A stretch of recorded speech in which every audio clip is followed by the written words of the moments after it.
Hello friends, welcome to Republica. आज हम लोग बीपीएससी मेंस जो ट्रायल टेस्ट हुआ था उसका हम लोग क्वेश्चन आंसर डिस्कशन करेंगे। ट्रायल टेस्ट में आपको कुछ क्वेश्चंस दिया गया था और उसका आंसर लिखना था, तो उसका क्या आंसर हो सकता है, क्या मॉडल आंसर के रूप में हो सकता है, तो उसकी हम लोग चर्चा भी करेंगे और फिर आपको रिटन फॉर्मेट में मिल भी जाएगा। ये सारी चीज़ें आपको रिपब्लिका ऐप पर, रिपब्लिका आईएएस के ऐप पर अवेलेबल हो जाएगा, जिससे आप लोग अपने मोबाइल के प्ले स्टोर में जाकर के इंस्टॉल कर लेंगे। ठीक है, तो आइए हम लोग देखते हैं कि क्वेश्चंस क्या था, फिर उस पर हम लोग एक एक करके क्वेश्चंस का डिस्कशन करते हैं। तो फर्स्ट ऑफ ऑल जो इंस्ट्रक्शन आपका था ये था, एक क्वेश्चन था और ये ट्रायल टेस्ट के रूप में है।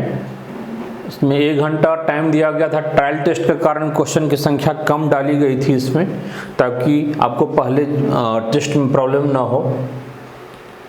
इसमें था कि figure in the margin indicate the full marks. ठीक है, आंसर एनी 2 क्वेश्चन, केवल 2 क्वेश्चन लिखना था, हर एक सेक्शन से एक एक।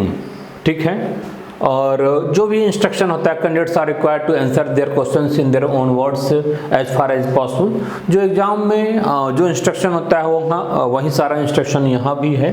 ठीक है, और all questions are printed in Hindi English. In case of any ambiguity, Hindi version the English version shall be considered authentic. तो वही बातें हैं, सारी चीज़ें हैं। ठीक है, अब आते हैं हम लोग क्वेश्चंस पर। क्वेश्चंस क्या है, क्वेश्चंस एक एक करके हम लोग देखेंगे। क्वेश्चंस आपका जैसे हिस्ट्री से था कि खिलाफत एवं असहयोग यानी नॉन कोऑपरेशन मूवमेंट के संदर्भ में critically examine the role of Bihar in the context of Khilafat and non cooperation movement. ठीक है, इसमें एक इम्पॉर्टेंट चीज़ था कि क्रिटिकली एग्जामिन करना था। ठीक है, उसकी समालोचनात्मक व्याख्या या समीक्षा करनी थी, तो अधिकांश लोगों ने इसको नहीं किया है, क्रिटिकली एग्जामिन। दूसरी बात है कि पूरी की पूरी एनसीएम को फर्स्ट ऑफ ऑल आपको खिलाफत से स्टार्ट करना था और खिलाफत को एनसीएम से कोरिलेट करना था। फिर यानी खिलाफत के बैकग्राउंड को आप लेंगे, फिर आप एनसीएम पर आएंगे और फिर एनसीएम को यानी नॉन कोऑपरेशन मूवमेंट को आपको बिहार के संदर्भ में डालना था। ठीक है, फिर बिहार का उसमें क्या रोल रहा, पूरी की पूरी एनसीएम नॉन कोऑपरेशन मूवमेंट जो चला है, एक गांधीवादी कार्यक्रम था, तो उस एनसीएम में गांधी जी की जो भी एक्टिविटीज थी, गांधी जी की जो भी गतिविधियां थीं, ठीक है, चाहे वह शिक्षण संस्थान का बहिष्कार हो, न्यायपालिका का बहिष्कार हो, उपाधियों का त्याग हो, वो सारी चीज़ों का, विधायिका का त्याग हो, उन सारी चीज़ों में गांधी जी की क्रिएटिव एक्टिविटीज़ थी, रचनात्मक कार्यक्रम था, उन सब में बिहार की क्या भूमिका आ रही है, बिहार के विभिन्न लीडर्स का उसमें किस रूप से पार्टिसिपेशन है, तो सारी चीज़ को डिटेल में डालना है। अभी मैं चर्चा करूँगा अलग से। ठीक है, फिर इसकी समीक्षा करनी थी कि उसमें क्या लिमिटेशन रह गई, क्या उसका प्लस माइनस। ठीक है, तो इसकी भी समीक्षा मैं भी करूँगा। एक एक करके क्वेश्चंस हम लोग उठाएंगे। फिर दूसरा आपका था क्वेश्चंस, इसमें अधिकांश लोगों ने इसकी समीक्षा नहीं किया, क्रिटिकली एग्जामिन्स नहीं किया है आपने। ठीक है, तो क्रिटिकली एग्जामिन नहीं करेंगे तो मान लीजिए यहाँ पर 5-10 5 पॉइंट या 10 पॉइंट्स जो अलॉटेड है आउट ऑफ 38, तो वह तो बिल्कुल आपको नहीं मिलने वाला है। तो इसलिए भूल करके भी यह गलती नहीं करेंगे। अगर कोई वर्ड डाला हुआ है तो ऐसे नहीं डाला जाता है। ठीक है, उसमें तरीका यह है कि क्वेश्चंस को हैंडल करने का, टैकल करने का, कि आप प्रश्न मिलते ही क्वेश्चंस एग्जामिनेशन हॉल में जैसे ही आपको मिलता है, फर्स्ट ऑफ ऑल सारे इंपॉर्टेंट वर्ड्स को आप फाइंड आउट कीजिए कि क्या की वर्ड्स है, और उस की वर्ड्स को के इर्द गिर्द ही आपका आंसर होना चाहिए, ठीक है, उससे भटकाव नहीं होने चाहिए। क्रिटिकली एग्जामिन एक वर्ड हो गया। दूसरा role of Bihar, role of Bihar, ठीक है, इन द कॉन्टेक्स्ट ऑफ खिलाफत भी है और नॉन कॉपरेशन भी है, नॉन कॉपरेशन मूवमेंट। तो यहाँ पर आप देखेंगे कि जो इम्पोर्टेंट चीज़ है वह है कि खिलाफत एंड नॉन कॉपरेशन मूवमेंट के संदर्भ में बिहार की भूमिका, रोल ऑफ बिहार क्या है और उसकी समीक्षा भी करनी है। क्या है उसको डालने के बाद लास्ट में आप समीक्षा करेंगे, या फिर हो सकता है समीक्षा आप साथ साथ करते चले, ठीक है, लेकिन साथ साथ करना थोड़ा सा मुश्किल होगा आपके लिए। तो अधिकांश लोगों ने इस पर काम नहीं किया, क्रिटिकली एग्जामिन पर काम नहीं किया है। फिर बहुत सारे लोगों ने खिलाफत पर भी नहीं लिखा है, ठीक है। बहुत सारे लोगों ने नॉन कॉपरेशन मूवमेंट को नेशनल कॉन्टेक्स्ट में लिख दिया है, जबकि यहाँ पर स्पष्ट है कि बिहार के कॉन्टेक्स्ट में लिखना है। तो ये सारी गलतियां आप लोग कर बैठते हैं। इसको डिटेल में हम लोग देखेंगे इस क्वेश्चंस को। अभी दूसरा क्वेश्चन हम लोग ले लेते हैं कि discuss the nature and consequences. Natures है किसका, तो संथाल मूवमेंट का, ठीक है, संथाल मूवमेंट का नेचर्स को लिखना है और कॉन्सिक्वेंसेस को लिखना है, ठीक है। तो दो चीजें हैं इसमें, प्रकृति यानी प्रकृति क्या थी इस मूवमेंट का, दूसरा उसका परिणाम क्या था। इसमें फिर आप बहुत ज़्यादा इधर कारण तारण की चीज़ों को नहीं डालेंगे, क्योंकि नेचर्स पूछा जा रहा है तो नेचर्स में ही इतना ज़्यादा पॉइंट बनता है कि दूसरी चीज़ों को लिखने की कोई आवश्यकता ही नहीं है या मौका ही नहीं मिलेगा। इसको हम लोग डिटेल में देखेंगे तब और भी स्पष्ट होगा। तीसरा क्वेश्चन है what do you mean by right to privacy, ठीक है, what do you mean by, मतलब क्या समझते हैं निजता के अधिकार से आप क्या समझते हैं, ठीक है। तो सबसे पहले क्या निजता का अधिकार क्या है या उसे आप किस रूप में समझते हैं, इस बात की चर्चा कर रही हूँ। What do you mean by right to privacy, है ना। दूसरी बात है कि how it will affect the other issues, कैसे दूसरे इश्यूज को प्रभावित करेगा। बहुत सारे लोगों ने रिलेटेड टू डिग्निफाइड लाइफ, यानी एक डिग्निफाइड लाइफ के संदर्भ में वह अन्य पहलू को कैसे इफेक्ट करेगा, कैसे प्रभावित करेगा। बहुत सारे लोगों ने राइट टू प्राइवेसी को लिखा तो है, लेकिन राइट टू प्राइवेसी क्या है इसको क्लियर आप बहुत सारे लोगों ने क्लियर नहीं किया है। दूसरी बात है कि वह अदर इश्यूज क्या है जो कि एक डिग्निफाइड लाइफ से संबंधित है, यानी राइट टू प्राइवेसी के संदर्भ में एक डिग्निफाइड लाइफ से संबंधित अन्य इश्यूज क्या क्या है।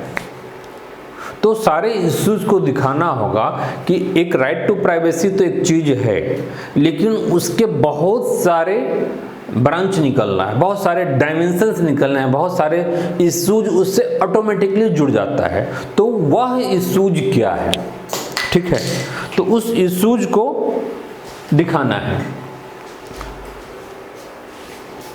तो इसमें भी बहुत सारे लोगों ने गलतियां किया है, ठीक है। तो एक तो आपका सेक्शन ए का क्वेश्चन हो गया, इसको हम लोग डिटेल में करेंगे, अभी एक एक करके डिटेल में करूंगा। अब हम लोग इस पर आते हैं, अगला सेक्शन है, इसकी हल्की सी चर्चा कर लेते हैं, फिर एक एक करके डिटेल में हम लोग चर्चा करेंगे। जो सेक्शन बी का क्वेश्चन है, ठीक है, वह है कि आर यू एग्री। एक एक वर्ड देखिए इंपॉर्टेंट होता है। आर यू एग्री, क्या आप सहमत हैं। आर यू एग्री, है ना, हो सकता आप सहमत ना हो। Are you agree that physical diversity in India, India को भी आप पॉइंट कर लीजिए, in India had lead to uneven economic development, यानी असमान विकास को जन्म दिया है। क्या आप इस बात से सहमत हैं कि फिजिकल डाइवर्सिटी से इंडिया में असमान विकास हुआ है? ठीक है, explain with special reference to Bihar. ठीक है, with special reference to Bihar, यानी यहाँ पर दोनों चीजें आ गई, एक इंडिया वर्ड भी आ गया आपका, इंडिया के संदर्भ कॉन्टेक्स्ट में भी लिखना है और आपको बिहार के कॉन्टेक्स्ट में भी लिखना है। ठीक है, हो सके तो आप साथ में लिखते जाइए इंडिया और उसी पैराग्राफ में बिहार का कोई आप इशूज उठाइए, इंडिया और उसी पैराग्राफ में आप फिर बिहार का, और नहीं तो फिर आप पहले इंडिया वाला पार्ट लिख लीजिए फिर बिहार वाला पार्ट लिखिए। ठीक है, तो यही तरीका है। अच्छा, आपको स्टार्टिंग में ही क्लियर करना पड़ेगा कि जो फिजिकल डाइवर्सिटी के कारण जो विकास प्रभावित होता है या असमान विकास इंडिया में हुआ है या हो रहा है, तो उससे क्या आप एग्री हैं या नहीं एग्री हैं। ठीक है, इसे क्लियर, और एग्री हैं तो किस डिग्री तक आप एग्री हैं, यह भी एक महत्वपूर्ण है कि पूर्णतः एग्री नहीं हुआ जा सकता है कि केवल भौतिक अनुकूलता से ही विकास होता है, ऐसा नहीं है। विकास के लिए, डेवलपमेंट के लिए फिजिकल एक अनुकूलता जो है, एक भौगोलिक अनुकूलता जो है, ज्योग्राफिकल अनुकूलता जरूरी है, लेकिन यह एकमात्र कारण नहीं है। ठीक है, तो इसमें इस बात की भी चर्चा आपको करनी है कि विकास को प्रभावित करने वाला कौन कौन सा कारक है, वह कौन कौन सी भौगोलिक कारण है या भौतिक कारण है जो विकास को प्रभावित करता है, यानी विकास के लिए किन किन चीज़ों की आवश्यकता है, अनुकूलता होती है। ठीक है, लेकिन उस अनुकूलता का हो जाना ही विकास को सुनिश्चित नहीं करता है। मैं उदाहरण मैं दे देता हूँ, इससे और क्लियर हो जाएगा। जापान का आप एग्जाम्पल आप ले सकते हैं कि वहाँ पर भौतिक अनुकूलता बहुत ज़्यादा नहीं है, लेकिन फिर भी अपनी टेक्नोलॉजी के बल पर, अपने बेटर मैनेजमेंट के बल पर, अपनी बेटर एक्सपोर्ट इंपोर्ट के बल पर, अपनी पॉलिटिकल विल पावर के बल पर, अपनी वर्क कल्चर के बल पर आज दुनिया की सबसे एक टॉप मोस्ट एक कंट्री में उसकी गिनती होती है। विश्व की तीसरी सबसे बड़ी अर्थव्यवस्था है, अमेरिका चाइना के बाद जापान। एटम बम नागासाकी और हिरोशिमा की घटना के बाद बिल्कुल ही जापान, अब इतने ही कम भारत की आज़ादी और उस पर एटम बम दोनों लगभग साथ साथ 45 और 47 की बातें हैं, लगभग साथ साथ हुआ है, लेकिन उतने कम टाइम में एक वर्ल्ड पावर के रूप में, एक वर्ल्ड इकोनॉमिकल पावर के रूप में, एक वर्ल्ड का टॉप 3 कंट्री के रूप में उभरा है। तो उसके पीछे क्या रीजन है? कोई भौतिक अनुकूलता बहुत ज़्यादा नहीं है। इजराइल का आप उदाहरण ले सकते हैं, बहुत ही अच्छा उदाहरण है। ठीक है, तो इन सारे चीज़ों को आपको दिखाना होगा।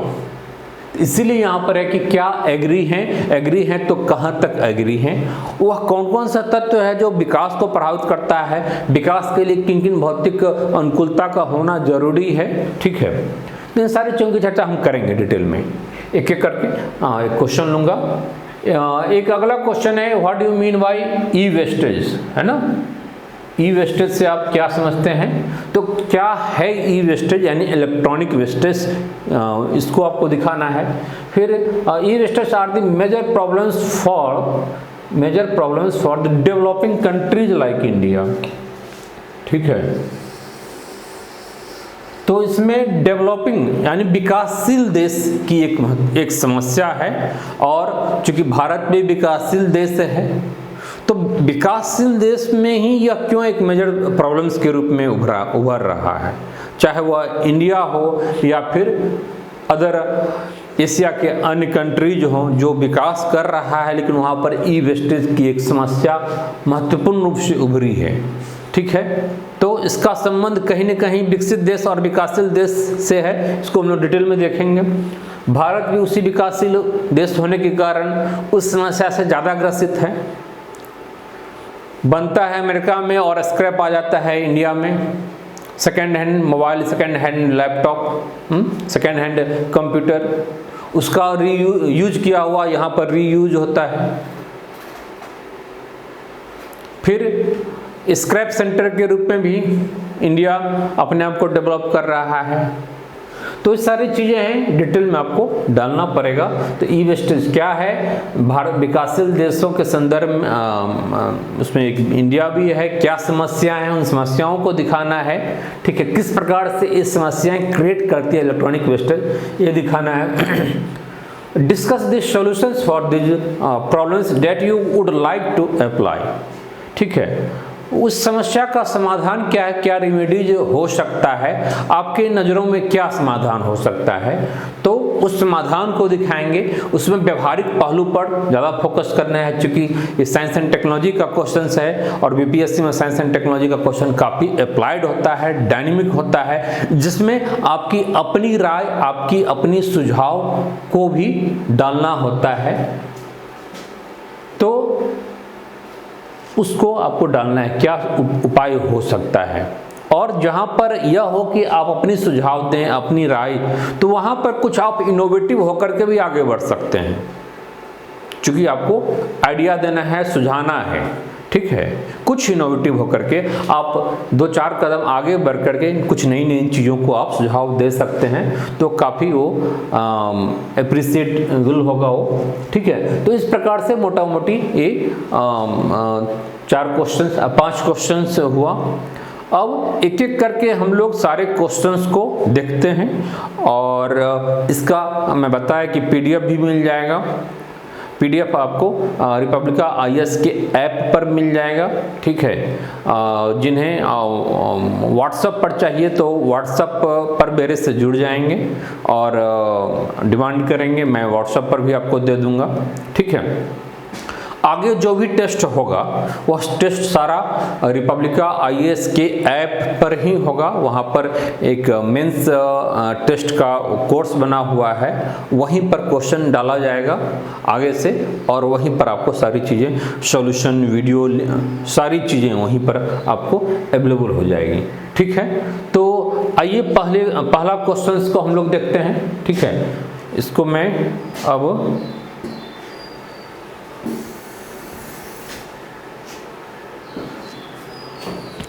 एक क्वेश्चंस को मैं लेता हूं, जो आप लोगों को टफ लग रहा हो तो पहले उसी क्वेश्चंस को लेता हूं। जैसे मैं देखा हूं कि अधिकांश लोग इसमें भौतिक विविधता वाला जो क्वेश्चन है, ठीक है, फिजिकल डाइवर्सिटी वाले क्वेश्चंस को आप लोगों ने नहीं किया है, क्योंकि आपके पास ऑप्शंस वहाँ पर था। इसी क्वेश्चंस को हम लोग देखते हैं। आंसर आपका हिंदी में भी होगा, इंग्लिश में भी होगा, बहुत कुछ क्वेश्चंस का इंग्लिश में, कुछ क्वेश्चंस का हिंदी में, इसलिए वो आप घबराएंगे नहीं, ठीक है। दोनों चीज़ का ख्याल रखा जाएगा।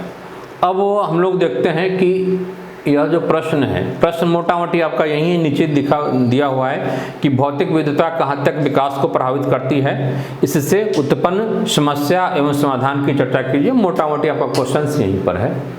अब हम लोग एक एक करके इस क्वेश्चन को हम लोग विभिन्न पहलू को देखते हैं। इसमें इस क्वेश्चंस में जैसा कि मैं बताया स्टार्टिंग में ही है, जो क्वेश्चन आपको दिया गया है कि क्या आप इस बात से सहमत है कि भौतिक विविधता और समान विकास को, भौतिक विविधता और समान विकास की ओर ले जाता है, बिहार के विशेष संदर्भ में स्पष्ट करें, ठीक है। तो स्टार्टिंग में ही आपको अपना स्टैंड क्लियर करना होगा कि हाँ, भौतिक विविधता से असमान विकास होता है, यानी भौतिक अनुकूलता अगर होती है, अगर भौतिक अनुकूलता होती है तो विकास उससे सकारात्मक रूप से प्रभावित होता है। वहीं जब भौतिक अनुकूलता नहीं होती है तो इससे विकास नेगेटिवली, नकारात्मक रूप से प्रभावित होता है। यही वजह है कि जहाँ पर भौतिक अनुकूलता है वहाँ पर विकास ज़्यादा होता है या ज़्यादा देखा गया है। वहीं दूसरी ओर जहाँ पर भौतिक अनुकूलता नहीं है वहाँ पर विकास कम हुआ है। ठीक है, तो इस बात को आपको पहले ही डाल देना है, लेकिन इस बात को क्लियर कर देना है कि लेकिन भौतिक अनुकूलता से ही केवल विकास होता है या भौतिक अनुकूलता हो जाने मात्र से विकास आ जाएगा, इसकी कोई गारंटी नहीं है। ठीक है, यह एक महत्वपूर्ण फैक्टर के रूप में निश्चित रूप से काम करता है। तो ये आपका स्टार्टिंग का जो भूमिका जिसे हम लोग कहते हैं, भूमिका का आपका पैराग्राफ होगा जो भी मैं बोला। ठीक है, इस बैकग्राउंड वाले में मैं लिखा नहीं हूँ, केवल इसको पॉइंट आउट कर दिया हूँ जो मेन फ्रेमिंग है इसका। तो इस भूमिका में आप यही बात को डालेंगे जो मैं भी बोला हूँ। ठीक है, उस सहमति और असहमति वाली बातें क्लियर है। इसके बाद आप इस बात पर आएंगे कि विकास के लिए वह भौतिक अनुकूलता का कौन कौन सा तत्व क्या है, किन किन चीज़ों से विकास प्रभावित होता है। ठीक है, तो उस तत्वों की चर्चा आप कर देंगे। ठीक है, तो यहाँ पर देखिए विकास को प्रभावित करने वाले कारक, इधर का पॉइंट है, विकास को प्रभावित करने वाला कारक कौन कौन है। तो वह कारक है उच्चावच तापमान। उच्चावच यानी आपका जो हाइट होती है, ज़्यादा हाइट होने पर यानी जो पहाड़ी एरिया है वहाँ पर क्या होता है, विकास कम होता है या विकास प्रभावित होता है वहाँ पर नकारात्मक रूप से। तापमान में ज़्यादा होने पर विकास प्रभावित होगा। अब एक राजस्थान की मरुस्थल में विकास की कितनी संभावना होगी कंपैरेटिवली कि एक हरियाणा की भूमि है या फिर यूपी का है, मेरठ का क्षेत्र है। ठीक है, तो तापमान के कारण भी प्रभावित होता है। तापमान अगर बहुत ही कम है, लद्दाख लेह वाला एरिया, तो वहाँ पर विकास किस रूप में होगा। तो इन सारी चीज़ों को आपको डालना है एक एक पैराग्राफ में, इन सारी चीज़ों को। इसलिए मैं कहा कि आपके पास इतना ज़्यादा पॉइंट होता है कि आप समेट नहीं पाएंगे। केवल सटीक चीज़ लिखने के लिए भी आपके पास इतना ज़्यादा पॉइंट आता है, इसलिए बात बनाने का कोई गुंजाइश नहीं होता है। ठीक है, तो इसमें उच्चावच वाले में डिटेल में डालिए कि पहाड़ी एरिया और मैदानी एरिया के होने से विकास कैसे प्रभावित हो रहा है। एग्जाम्पल्स दे करके आप इसमें दिखाएंगे। तापमान वाले में बता ही दिया। ठीक है, लद्दाख और लेह का उदाहरण भी डालिए, राजस्थान का भी डालिए, वहीं मेरठ हरियाणा और बिहार यूपी का भी आप डालिए। ठीक है, कैसे अनुकूलता और प्रतिकूलता से विकास प्रभावित हुआ है। लेकिन साथ में आप बैलेंस बना के भी चलिए। अगर हो सके तो क्रिटिकली एनालाइज यहीं पर आप कर लीजिए कि यह एकमात्र फैक्टर भी नहीं है। ठीक है, एक ऐसा क्षेत्र भी है बिहार जैसा क्षेत्र जहाँ पर बहुत ही समतली मैदानी भूमि है, तापमान भी ठीक है, समतली भूमि भी है, पानी की भी उपलब्धता है, सब कुछ अनुकूलता है। उसके बावजूद भी कृषि का प्रोडक्शंस या production as well as productivity काफ़ी कम है। ठीक है, एक कृषि प्रधान राज्य होने के बावजूद भी यह हालत है। बिहार की तुलना में पंजाब में क्या है, भौतिक अनुकूलता उतनी ज़्यादा नहीं रही है, पानी की उपलब्धता उस स्तर पर नहीं है, वो उस स्तर पर मैदानी भाग भी नहीं है, लेकिन इसके बावजूद भी वहाँ पर कृषि बेहतर स्थिति में है। तो आपको बैलेंस बना करके चलना होगा। बहुत ही अच्छा एनालिटिकल पैराग्राफ आपका होना चाहिए। ठीक है, खनिज संसाधन बहुत ही महत्वपूर्ण फैक्टर है विकास के लिए। जहाँ पर मिनरल्स वगैरह होता है वहाँ पर विकास की एक बेहतर संभावना बनती है।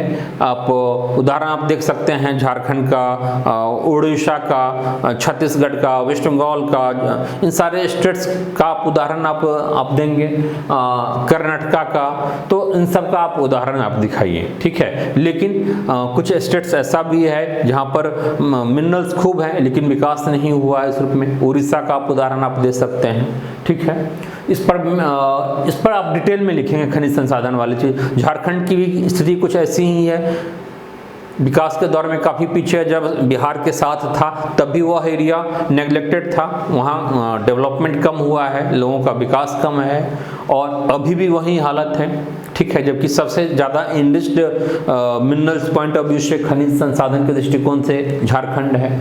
तो इसको आप डिटेल में लिखेंगे दोनों बातें कि कैसे विकास प्रभावित हुआ, मतलब अनुकूलता भी है लेकिन यह एकमात्र कारक नहीं है, ठीक है। होने मात्र से भी उड़ीसा का उदाहरण आप दे देंगे, ठीक है। आगे बढ़ता हूँ, चीज़ों को आप समझ रहे हैं। जल संसाधन है तो जल संसाधन में आप दिखाइए कि वाटर रिसोर्सेज एक महत्वपूर्ण फैक्टर है। पूरी की पूरी मानव सभ्यता का विकास ही, बसावट ही नदी के किनारे हुआ है, चाहे वो सिंधु घाटी की सभ्यता हो या भांगो नदी की या मिस्र नील नदी की सभ्यता हो, ठीक है। तो उसको आप दिखाते हुए जल संसाधन एक महत्वपूर्ण फैक्टर है, लेकिन दोनों बातें में केवल जल संसाधन का होना ही काफ़ी नहीं है। यहाँ भी बिहार का उदाहरण है, जल संसाधन खूब है लेकिन यहाँ बाढ़ भी आ जाती है और सुखाड़ भी आ जाती है, क्योंकि उस संसाधन का आप मैनेज नहीं कर पाते हैं। एक ही साल में सुखाड़ भी और बाढ़ भी, उत्तरी बिहार में कुछ और, दक्षिणी बिहार में कुछ और, ठीक है। तो बिहार का आप चाहें तो हर एक में साथ साथ इसके साथ ही आप दिखाते चलिए इसी पैराग्राफ में। ये सारा का सारा एक एक पैराग्राफ है, तो कुल 8-10 पैराग्राफ में आपका आंसर होना चाहिए। तो देख लीजिए कि कितना ज़्यादा आपके पास पैराग्राफ है और हर एक पैराग्राफ काफ़ी एनालिटिकल होना चाहिए। जो प्रश्न पूछा गया है सारी चीज़ों को उस पैराग्राफ में आप बैलेंस बना करके लिखते चलेंगे, ठीक है। तटीय समुद्री सीमा काफ़ी एक महत्वपूर्ण फैक्टर के रूप में काम करता है विकास के लिए, ट्रेड के लिए। जहाँ जहाँ भी कोस्टल एरिया है वहाँ पर आप विकास बहुत ही अच्छा देखेंगे, चाहे वह गुजरात हो या महाराष्ट्र हो या गोवा हो, इन सारे केरला हो, कर्नाटक हो, तमिलनाडु हो, सब में विकास काफ़ी अच्छा हुआ है।